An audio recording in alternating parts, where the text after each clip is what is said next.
Assalamualaikum warahmatullahi wabarakatuh. Apa khabar semua? Hari ni dah 31 ya, 31 bulan. Besok 1 bulan Jun kita dah start MCO yang ketiga ya. So selalu kena duduk rumah ya. Jawab dia kena duduk rumah. So buatlah apa yang patut di rumah sana supaya kita terus kekal sihat, ceria dan sebagainya. Dan ramai juga tujuan saya buat rakaman hari ini adalah sebab ramai bertanya berkenaan dengan suplemen apa suplemen yang patut diambil, apa yang sepatut diambil, adakah suplemen itu perlu, adakah suplemen itu tak perlu, dan macam-macam pendapat-pendapat yang berkaitan dengan suplemen. Lepas tu sekarang ni pula sibuk di media masa macam-macam lah orang yang klaim itulah dapat menyembuhkan penyakit, dapat petua pemakanan lah, petua suplemen lah yang kadang-kadang mengelirukan kita. Kan ada yang kata ada logiknya lah, macam ikan singgang, ada logik sebab ramuan-ramuan dia untuk membantu mencegah COVID lah kononnya. So macam-macam lah. Jadi kita jangan mudah percaya, dan kalau boleh kita tanyalah pada mereka-mereka yang mahir berkenaan dengan pemakanan, dengan hasil-hasil semua jadi ni.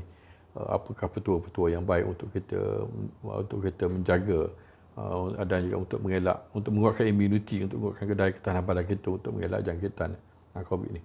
Pada saya simple saja, kita amalkan apa yang KKM syorkan pada kita, SOP dia seperti kita mencuci tangan, kita adakan penjarakan sosial, kita pakai mask. Itu sudah memadai untuk kita mencegah daripada penularan ni. Tapi masalahnya benda yang simple macam tu pun ramai yang tak boleh buat. Ramai yang langgar SOP. Ya. Saman besar macam mana kerajaan tetapkan pun masih ramai juga kena. So ini individu lah. Kan. Okey. Jadi bila tanya pasal suplemen kan, pada saya sebelum kita mengenal suplemen kan, so kita kena tahu kan, kenapa mereka perlukan suplemen, kenapa mereka tak perlukan suplemen, dan kita kena tahu macam-macam kan pasal suplemen ni kan, sama ada kita betul-betul perlu kan atau kita tak perlu. Okay. Ada pendapat yang mengatakan suplemen ni kita memang tidak diperlukan langsung suplemen kan. Okey, kita terima pendapat mereka yang katakan suplemen ni tidak diperlukan. Dan ada juga yang mengatakan pengambilan suplemen ni adalah satu keperluan. Jadi kita pun terima juga kan. Memang pada keadaan dia memang ini satu keperluan. Satu lagi ada satu golongan yang dia panggil kaki bangkang, dia macam bagi objection lah. Ini tak tahu, mungkin kerana dia pernah menjadi mangsa penipuan syarikat-syarikat yang mengeluarkan pemakanan ni. Kan mungkin mereka makan beri kesan yang tak baik ke, tak ada kesan ke, harga mahal ke, dapat side effect yang tak bagus ke, kan. Ada juga macam ni yang objection ni. So dia dah frust, dah kecewa dengan menjadi so-called mangsa lah. Jadi dia akan mengatakan suplemen tak perlu, mengarutlah semula bla bla bla. Ada juga golongan yang mengatakan suplemen ini memang dia objection, dia macam dia membantah suplemen ni sebab mungkin kerana keegoan mungkin kerana keegoan ni bahasa kasar, keegoan yang mereka fikir hanya bidang pengajian dia sahaja yang berperanan dalam penjagaan kesihatan. Dia tak terima benda lain. Dia kata hanya bidang dia je. So suplemen ke apa lain ke tak, dia macam membantah, dia tak betul, ini tak betul, yang dia betul. Contohnya macam dia kata hanya ubat ni yang baik untuk ni, yang lain tak boleh, you tak boleh ambil, tak boleh. Makanan yang paling baik yang dia gunakan untuk mencegah penyakit ke, untuk sihat ke, yang lain tak bagus gitu gini. Ada juga macam ni. Okay, jadi apa kita terima semua pendapat yang mengatakan baik ke tak baik ke, ada yang objection ke, itu terpulang pada individu lah. Sama juga dengan vaksin. Kan ada yang kata vaksin ni, yang anti-vaxxer tu. Kan tak sepatut je buat kenyataan gitu. Vaksin memang perlu, memang kita perlu. Dalam keadaan sekarang kita perlu vaksin. Jadi kita jangan dengar daripada benda-benda yang luaran, yang apa semua sekali ni. Jadi kita fokus pada diri kita sendiri kan, sama ada kita tanya diri kita sendiri sama ada kita perlu ke tidak. Kan pada saya vaksin sangat-sangat diperlukan dalam keadaan sekarang. Sebab belum ada ubat lagi. So cara yang paling baik adalah pencegahan. Bagaimana mencegah? Kita ambil vaksin. Kan? Okey. Jadi sebelum kita nak tahu suplemen tu perlu ke, tak perlu ke, suplemen tu macam mana ke, jadi kita kena faham dulu apa tu suplemen. Kan? Suplemen ni adalah satu benda yang ditambah. Kan? ataupun dalam konteks makanan ni adalah satu benda khasiat pemakanan yang ditambah dalam makanan. Kan, yang ditambah. Bermaksudnya dia bukan macam makanan ruji kita. Dia bukan macam nasi, bukan macam lauk pauk yang kita makan semua sekali hari kita tu. Dia adalah suplemen yang kita tambah. Seperti kita ambil ulam untuk menambahkan gizi. Kita ambil benda ni untuk menambahkan. Kita ambil vitamin untuk menambahkan vitamin. Kita ambil, mungkin kita makan makanan yang kurang garam galian ke, atau kurang khasiat, kurang vitamin ke. So kita ambil suplemen yang untuk top up balik. Dan itu sebenarnya adalah yang dimasukkan dengan suplemen. Suplemen adalah dia panggil apa? Sesuatu yang ditambah. Kan ada tujuan dia kenapa ditambah dalam makanan tu. So kita ambil makanan lain sebagai suplemen, kita tambah. Jadi tujuan dia yang pertama adalah untuk top up. Kita nak top up balik nutrien ataupun khasiat yang mungkin kita kurang dalam diet harian kita. Mungkin hari ini kita makan, contohnya kita makan lunch, kita makan nasi, kita ada ayam contoh, kita makan nasi lemak lah contoh, nasi lemak senang. Ada nasi dan juga ada telur, tak ada sayur.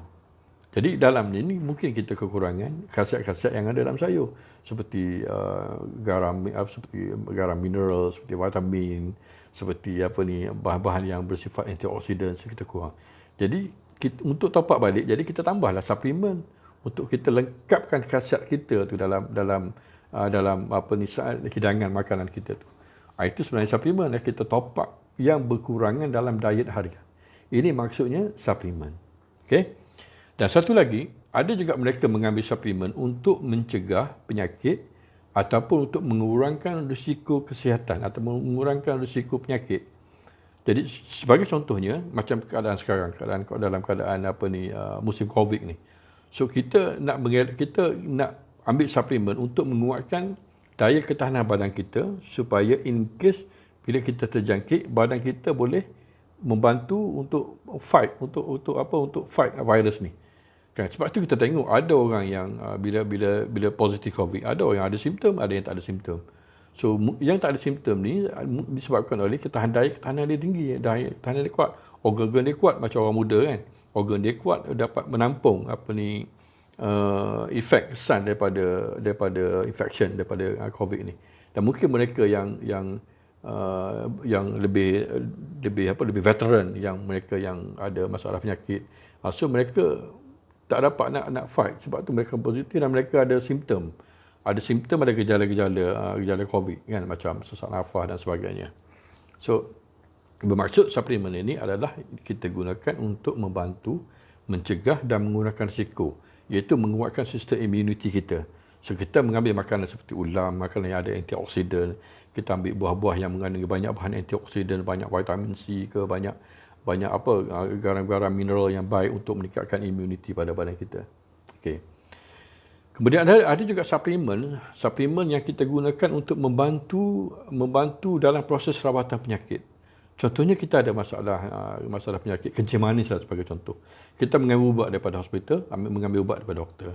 Jadi kita ambil suplemen, contohnya kita ambil suplemen macam pria katak ke, kita ambil suplemen macam macam mulberry, macam gymnema, itu herb yang kita gunakan sebagai suplemen untuk membantu mempercepatkan lagi proses rawatan. Ini dia punya tujuan suplemen ini. Kan? Bukan kata dia ni, ramai juga yang kata ini adalah alternatif. Kita tak payah ambil ubat, kita ambil suplemen. Ini tak betul. Suplemen bukan alternatif. Bila kita ada masalah sakit, kita jumpa doktor dan kita ambil ubat seperti mana yang disarankan oleh doktor. Dan suplemen ini adalah kita hanya gunakan sebagai untuk membekal khasiat ekstra untuk badan kita supaya lebih menerima kesan ubat. So, bila badan kita kaya dengan khasiat, badan kita cukup khasiat, jadi kesan ubat kita dapat terima, berarti dengan kata lain mempercepatkan proses penyembuhan. Jadi kalau kita tak ambil ubat, kita ambil suplemen, ini satu langkah yang tak betul.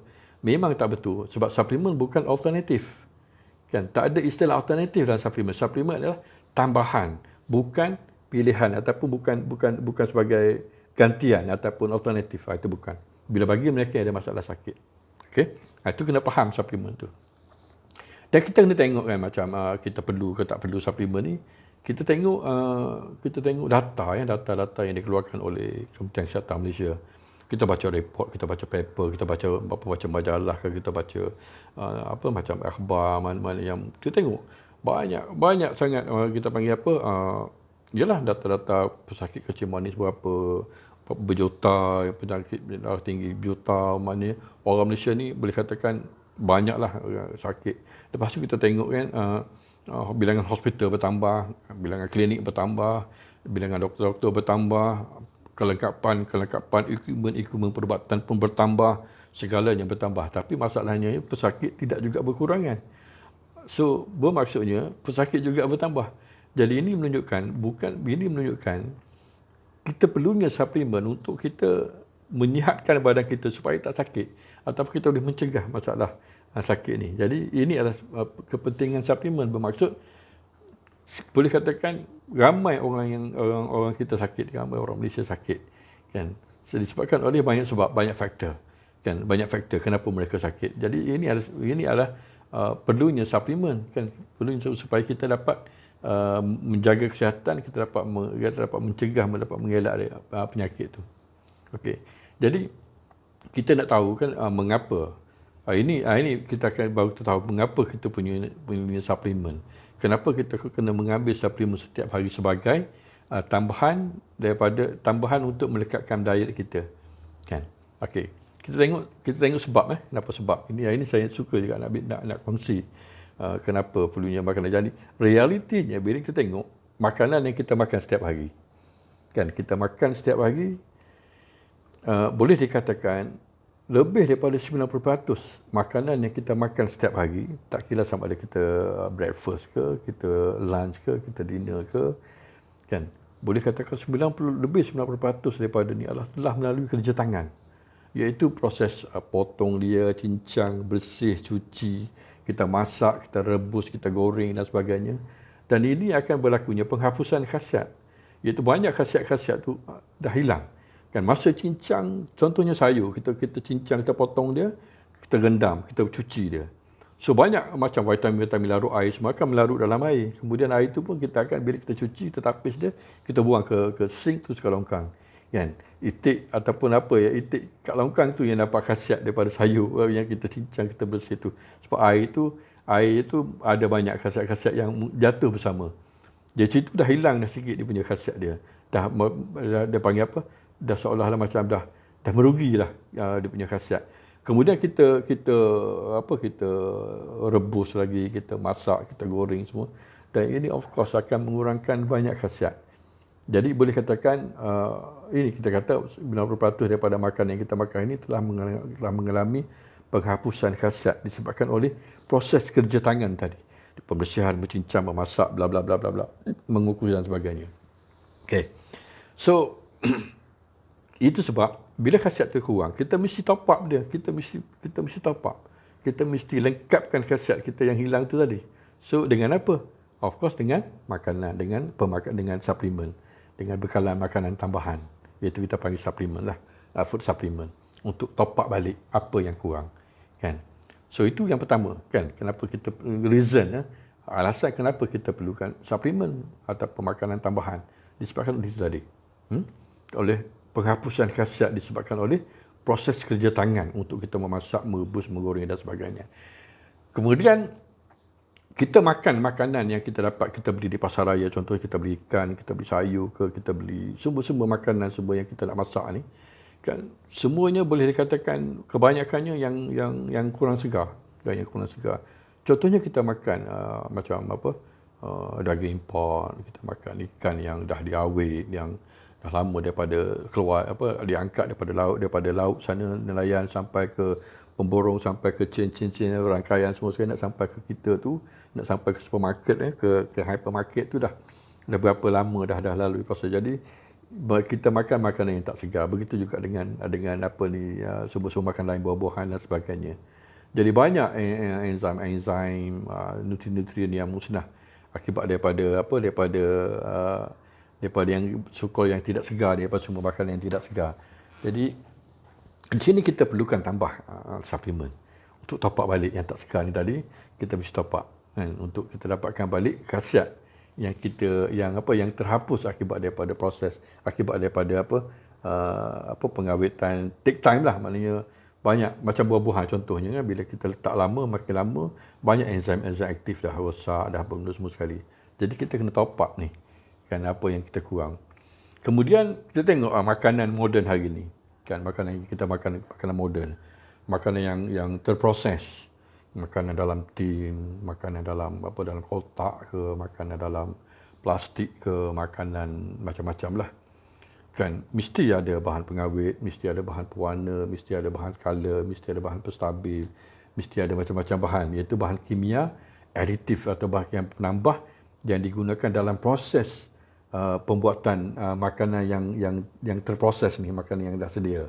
Contohnya makan dalam tin kan, makan dalam tadi kan. So di sini banyaklah kita dalam masa kita makan ni juga, kita juga makan bahan-bahan kimia penambah tadi kan, secara tak sengaja akan masuk juga dalam badan kita. Jadi bahan-bahan ini adalah memberikan kesan toksik atau kesan racun pada badan kita. Jadi bila masuk racun, so badan kita perlukan suplemen, perlukan banyak khasiat. So badan kita perlukan banyak khasiat untuk neutralisekan toksin ni. Kan, untuk neutralisekan toksin ni. Jadi situnya perlukan suplemen. Kan? So banyak sebab lah kenapa kita perlukan suplemen. Kan, yang kita rosak hasil daripada kita proses tadi, kita nak masak, kita nak goreng, kita nak buat kari, kita dah rosak ada satu.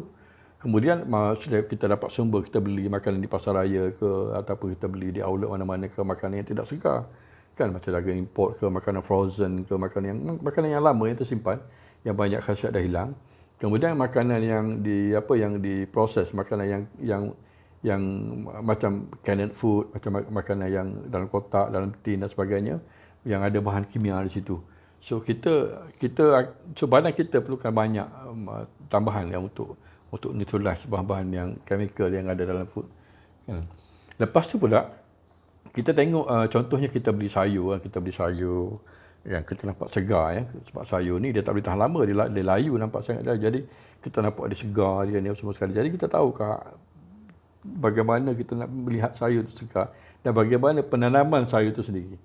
Daripada biji dia, daripada apa semua sekali, daripada daun semua sekali. Sebanyak penggunaan pesticide, mesti mereka menggunakan racun serangga.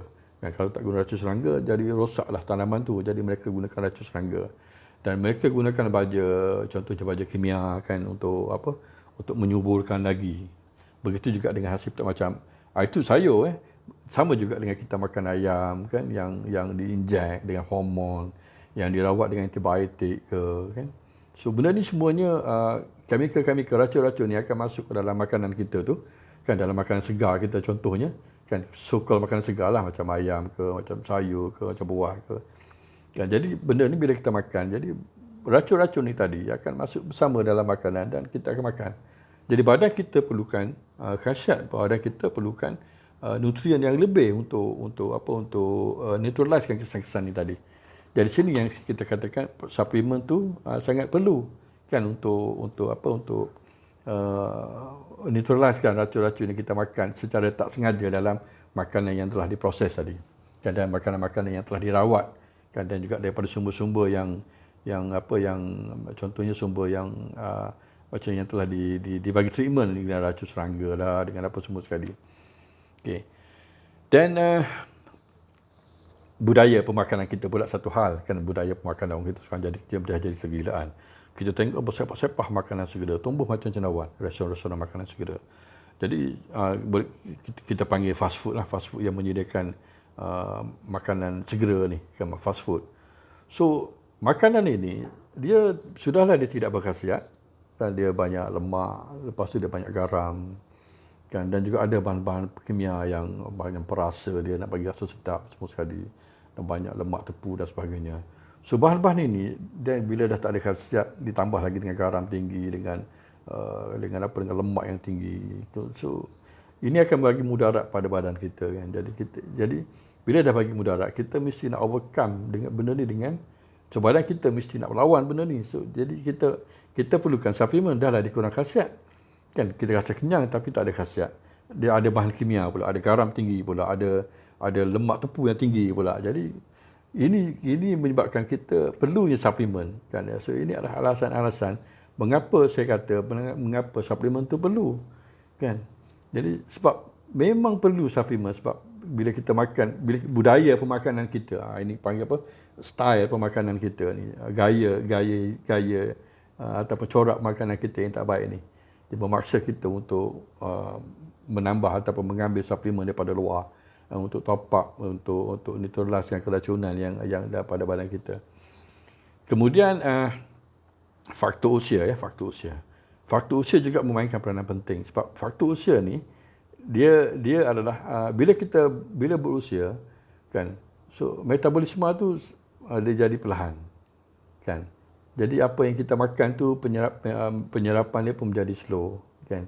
Jadi di sini golongan veteran ni, golongan yang berusia ni memang perlukan suplemen, kan, untuk restore balik balance khasiat khasiat makanan ataupun khasiat pemakanan yang diperlukan oleh badan dia untuk menjalankan fungsi biologi.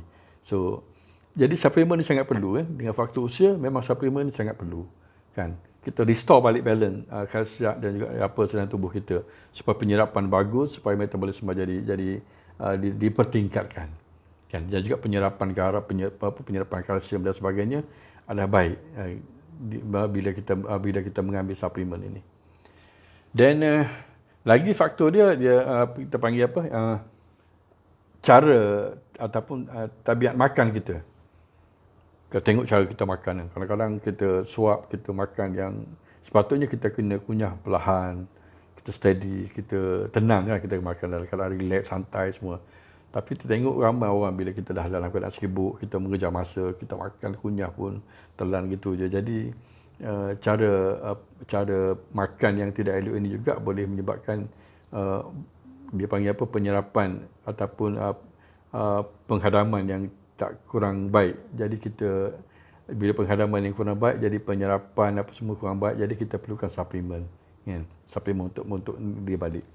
Dan selain daripada tu, faktor-faktor luar, ya, macam faktor persekitaran, contohnya macam kualiti udara kita banyak racun, kan, banyak toksin, asap daripada kilang, asap daripada kenderaan. So macam-macam lah, kan, pembakaran sampah lah, pembakaran semua ini boleh mengotori. Jadi benda-benda ni juga ada efek pada badan kita, kan. Begitu juga dengan apa dipanggil contohnya kita terdedah dengan asap rokok contohnya, kan, ataupun bagi perokok, mereka yang isap rokok contoh, satu batang rokok ni at least badan kita memerlukan sehingga 100 miligram vitamin C untuk neutraliskan racun rokok ni tadi. Jadi penggunaan tinggi dalam badan kita. Jadi kita kena perlukan suplemen supaya badan kita banyak khasiat dan juga boleh melawan kesan keracunan ni tadi. Dan so begitulah bagi pokok-pokok ni, kalau boleh mereka mengambil lebih banyak vitamin C untuk lawan. Tapi kalau yang paling baik kita berhenti merokok, sebab benda ni satu tabiat yang boleh mengundang maut pada kita, kan. Okey. Lepas tu kita sibuk, kita stres, kita banyak, jelas dalam keadaan COVID sekarang ni, dengan ramai yang hilang pekerjaan, ramai yang hilang mata pencarian, dengan macam-macam lah faktor sosial, faktor ekonomi, semua sekali ramai yang terstres, tekanan minda, apa semua sekali. Jadi mereka ni juga memerlukan makanan untuk overcome balik, untuk apa? Untuk menguatkan balik badan mereka ni, disebabkan oleh yalah, bila kita stres, badan kita penat, so banyak energi, banyak khasiat diperlukan untuk menangani keasidan atau keracunan daripada stres tadi. So kita perlukan suplemen untuk cover balik, kan. Dan bagi pesakit, bagi mereka yang menggunakan ubat-ubat untuk merawat penyakit mereka ni, jadi ubat seperti mana kita tahu dia ada kesan sampingan dia. Sebab itu doktor bagi ubat berjadual ataupun ikut aturan, kita makan berapa, sampai bila, bla bla bla semua sekali, kan.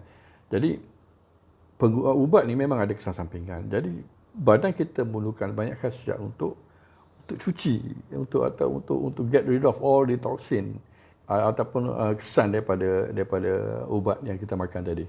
So di sini perlunya suplemen. Ini antara reason kenapa kita perlukan suplemen. Begitu juga dengan sekarang, kan, orang pakai perfume lah, kosmetik lah, bahan kimia lah, bla bla bla dalam badan. So menyebabkan badan kita memerlukan lebih banyak khasiat untuk melawan benda-benda tadi, kan. Boleh dikatakan Bahan-bahan ini tadi akan memberi bebanan pada badan kita, dan bila beri bebanan pada kita, badan kita memerlukan banyak khasiat untuk menetraliskan kesan-kesan bahan-bahan kimia daripada faktor-faktor tadi, faktor pencemaran, daripada stres, daripada food additive, daripada perfume, accessories, apa semua sekali ni. So ini antara sebab reason ataupun alasan kenapa kita perlukan suplemen sekarang ni, kan. Jadi kita kena cari suplemen yang baik lah. Bila kita rasa kita kena perlukan, kita cari suplemen yang baik. Macam sekarang ni, kita bagi contoh, sekarang dalam keadaan kita panggil musim COVID, ramai panggil musim COVID, iaitu dalam pandemik ni. Jadi kita memang perlukan suplemen. Sebab itu kita, kalau boleh, kita tambahkan suplemen yang boleh menguatkan immunity badan kita, yang boleh menguatkan immunity. Jadi sebelum kita mengambil suplemen, kan, kita mesti faham apa tu suplemen, kan. Kita mesti faham. Jadi ramai yang tak faham apa tu suplemen, ingat makan ni suplemen. Jadi kita kena tahu supaya kita dapat manfaat yang baik daripada kita mengambil suplemen. Suplemen ni adalah di samping kita top up,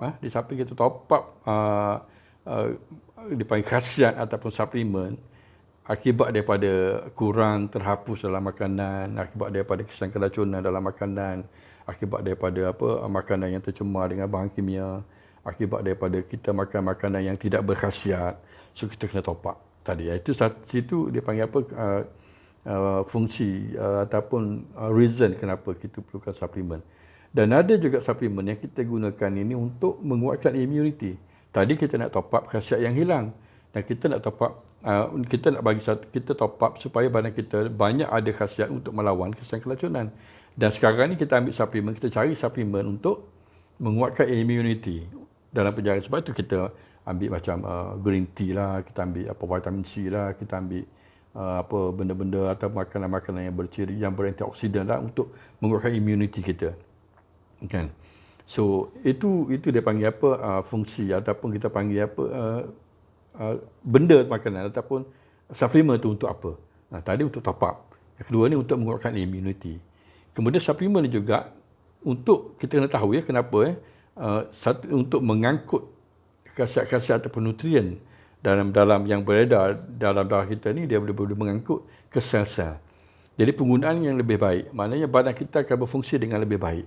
So sebab suplemen ni membantu mengangkut khasiat-khasiat nutrien yang kita makan dalam makanan kita, dalam badan kita, supaya dia cepat transfer ke sel, supaya sel kita dapat menggunakan dengan baik dan untuk meneruskan proses biologi pada badan kita, kan. Jadi kita itu di antara keperluan, sebab ataupun bagaimana suplemen berfungsi, ataupun alasan kenapa kita ambil suplemen, kan. Ada juga suplemen yang untuk khasiat tertentu. Contohnya kita selalu kena flu, kita selalu sesama, selalu batuk, selalu bersin. Kita perlukan certain suplemen. Contohnya untuk overcome this ni. Begitu juga dengan mereka yang selalu kulit selalu gatal-gatal ataupun rashes, mereka perlukan suplemen macam ni. Ada orang yang contohnya kolesterol tinggi dalam badan dia. So mereka perlukan suplemen herbal ataupun suplemen untuk mengawal kolesterol. Ada juga mereka yang kandungan gula tinggi dalam darah dia. So mereka memerlukan suplemen tertentu untuk membantu mengawal paras gula dalam badan dia. So ini adalah suplemen selalunya berbentuk herb ataupun herbal. Kita panggil suplemen yang dia panggil macam herbal suplemen lah, untuk tujuan-tujuan tertentu. Begitu juga dengan orang lelaki, orang dewasa, dia perlukan suplemen tertentu. Contohnya macam tongkat ali, kan, macam ginseng. Begitu juga dengan golongan wanita. Mereka memerlukan suplemen tertentu untuk menguatkan kewanitaan dia, seperti kacip Fatimah, manjakani, tawang kuai, kan, herba daripada Cina tu, dan juga herba-herba lain lah. Begitu juga dengan mereka yang nak kulit cantik. So mereka ada suplemen untuk kulit cantik. Tentunya mereka mengambil suplemen seperti collagen ke, vitamin C ke, ataupun suplemen-suplemen yang untuk skin. So boleh katakan suplemen-suplemen ni ada tujuan masing-masing. Jadi kita kena pilih suplemen yang baik untuk fungsi yang baik, kan. Ada juga mereka mengambil suplemen untuk membantu dalam proses rawatan. Contohnya mereka yang ada masalah, ambil contoh mereka yang ada masalah tekanan darah tinggi. So mereka jumpa doktor, dapatkan ubat daripada doktor. Mereka mengamalkan pengambilan ubatan daripada doktor. Jadi mereka mengambil suplemen, contohnya macam empedu bumi, ataupun mereka mengambil herba-herba macam daun senyap, daun apa dia panggil, daun sambung nyama lah, macam-macam, akar kayu ataupun herb jadi sebagai suplemen untuk membantu mengawal pada tekanan darah dia. Ini juga suplemen, maknanya membantu, dia panggil apa, membantu proses rawatan. Bukan dia alternatif, maksud saya tadi bukan alternatif. Dia sebagai untuk membantu proses rawatan penyakit mereka ni. So mereka mengambil suplemen untuk tujuan tertentu. So macam-macam suplemen ini. Ada orang ambil suplemen untuk kecantikan, ada orang ambil suplemen untuk ni, ada orang ambil suplemen untuk ni, ada orang ambil suplemen macam-macam. Jadi apa macam mana suplemen pun, so kita mesti bijak, kan? Kita mesti bijak. Dan kita dah tahu suplemen tu memang perlu untuk badan kita, suplemen tu perlu untuk kesihatan kita, untuk penyegah penyakit, untuk tujuan untuk fungsi-fungsi tertentu, dan juga suplemen tu sangat baik dan kita mesti pandai memilih suplemen. Ini yang ramai yang ramai yang keliru. Kan kita selalu dikelirukan dengan testimoni, dengan gimmick-gimmick oleh pengeluar-pengeluar produk kan, yang kadang-kadang tu saya tengok macam entah apa-apa dia punya gimmick dia tu, tapi orang pasti percaya. Jadi kita kena berhati-hati, sebab hati-hati. Suplemen ni ada banyak bentuk. Dia ada bentuk yang segar, bentuk tea, suplemen ada juga dalam bentuk tablet, suplemen dalam bentuk kapsul, suplemen ada juga dalam bentuk jus. So suplemen juga ada dalam bentuk powder, dan macam-macam bentuk suplemen ini. Kan? So kita mesti pandai memilih. Jadi secara keseluruhannya suplemen ni adalah perlu. Kenapa dia perlu? Kerana dia boleh membantu mengoptimalkan fungsi badan, kan, dia boleh membantu menambah khasiat yang kurang akibat daripada penghapusan khasiat daripada makanan harian kita untuk top up balik. Kemudian suplemen juga membantu mencegah penyakit, kan, membantu mencegah penyakit, dan suplemen juga membantu pesakit yang dalam proses rawatan. Jadi ini perlunya suplemen yang kita kena ambil. So kita kena bijak memilih suplemen ini. Kita mesti memilih suplemen yang berkualiti, yang macam-macam lah. Kalau boleh jadi sebelum mengambil suplemen, kita dapatkan nasihat daripada pakar, daripada doktor ke, tanya dulu, adakah suplemen ini sesuai, adakah suplemen ini tak sesuai, segini-gini, so tanya pakar. Jadi kita tak boleh, cuma yang penting, kita jangan terpengaruh dengan iklan, dengan testimoni dakwaan dan juga pembohongan pengusaha-pengusaha. Ramai pengusaha-pengusaha yang tidak bertanggungjawab yang berbohong dalam produk suplemen. Contohnya mereka katakan, produk ni dikata ada khasiat tu, ada khasiat ni, ada herb ni, ada ekstrak ni. Sebenarnya apa yang terkandung dalam tu, kan, mungkin ada, dan kalau ada pun ada yang ini proses penipuan, hanya untuk gaming ataupun hanya untuk bercakap saja benda tu ada. Sedangkan kandungan yang ada dalam tu tidak memadai, tidak cukup untuk memberi kesan. So ini banyak yang terkena.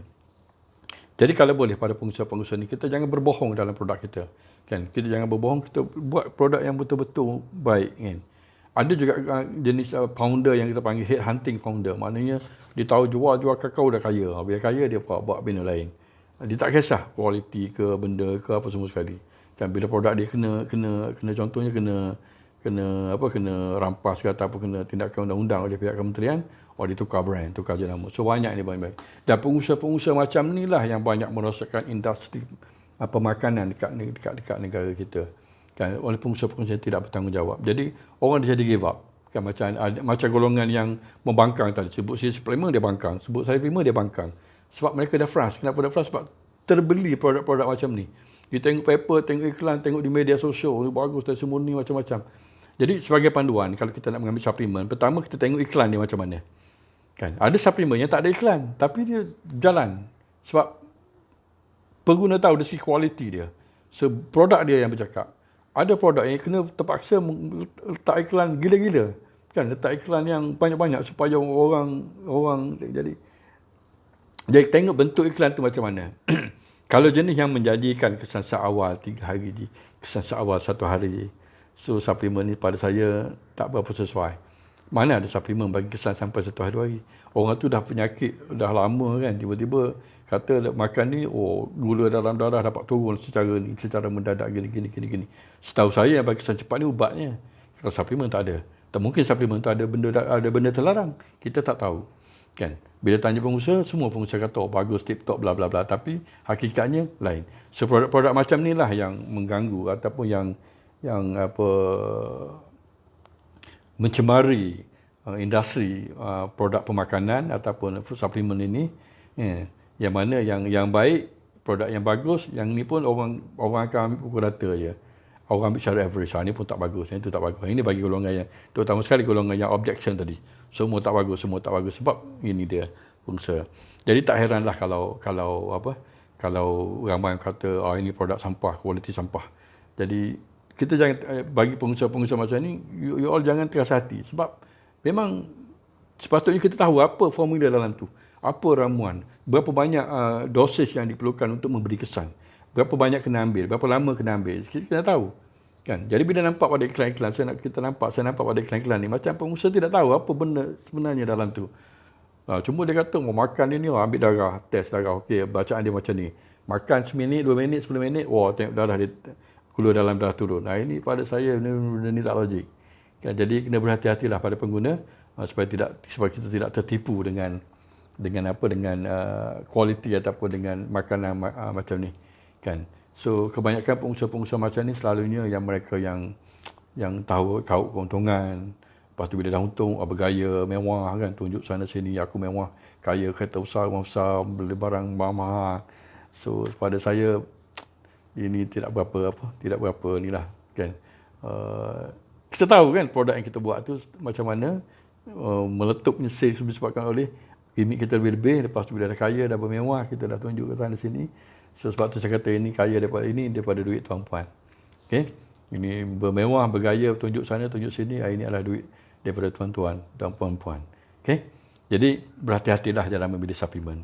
Kan ada suplemen yang berkualiti yang dikeluarkan di pasaran, dan banyak suplemen yang kualiti yang Malaysia boleh keluarkan. Banyak yang dah dari ekspor ke negara-negara lain, ke negara Europe, ke Rusia, ke negara-negara yang lebih maju, ke Japan, ke mana-mana kan.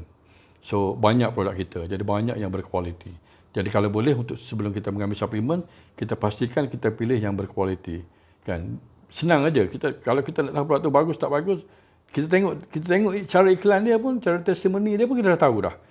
Produk ni bagus ke, produk ni tak bagus. Kan? Kalau testimoni yang melompat-lompat, yang apa semua sekali tu, saya rasa pada saya rasa tak logik lah. Kan? Jadi kita kena berhati-hati. Jadi kita berbalik pada tadi, suplemen tu perlu, dan mengapa dia perlu, saya dah explain sikit lebih kurang, kita dah share sikit mengapa suplemen tu perlu, kan, untuk top up ni, untuk neutralize badan kita, untuk restore balance pada bagi mereka ini, untuk semua sekali. So dengan kata lain, suplemen yang diperlukan adalah untuk menjaga kesihatan dan juga untuk mengoptimalkan fungsi badan kita, supaya kita boleh hidup sihat, kita boleh hidup dengan sejahtera. Ya. Jadi setakat itu dulu untuk hari ini. Saya sudahi dengan Assalamualaikum warahmatullahi wabarakatuh, dan insya-Allah di lain kali kita jumpa lagi. Terima kasih.